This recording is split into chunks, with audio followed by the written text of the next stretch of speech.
Tim here with Talking Technology, and in this video we're going to be taking a look at Google's flagship phone of 2013, the Google Nexus 5.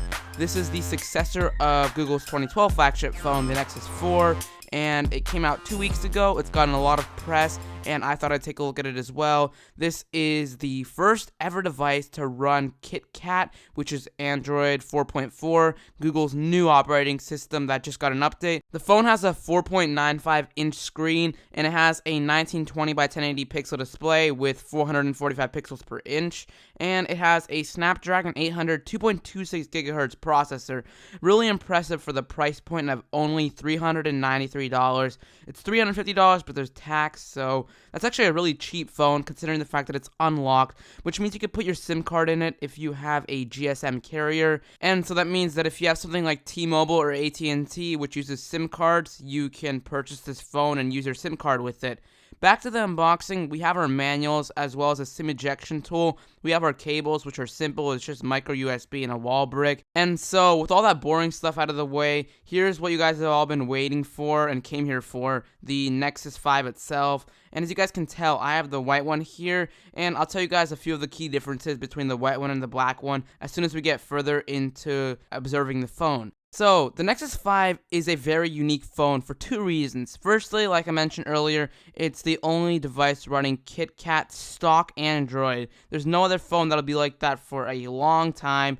Secondly, it's different physically. From the matte back, as you guys can clearly see right here, which looks, by the way, extremely awesome, to the curvatures on the top and the bottom, the phone will definitely stand out, and in a good way.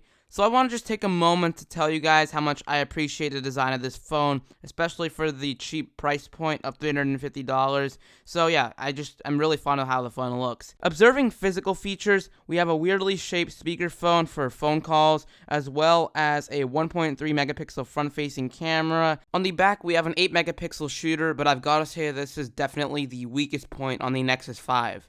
On the left side of the device, we have a volume rocker, and on the right side of the device, we have a micro SIM card slot, as well as the power button.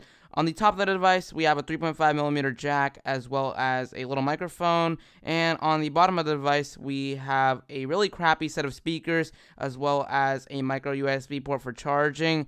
And when I said a really crappy set of speakers, I meant that because there are some price cuts you have to make if you're only going to be setting your product for $350. But that aside, stay tuned for my review because there are definitely tons of user-worthy features on this phone. And by the way, guys, my review will be here very soon because I've already been playing around with the phone for a week. I just only got the chance to upload the unboxing right now. But I've got to say that the screen is extremely nice looking at 1080p. The back of it just is great, and the design of the phone in general is just phenomenal. There are just some things that Google has to work on, which will be mentioned in the review.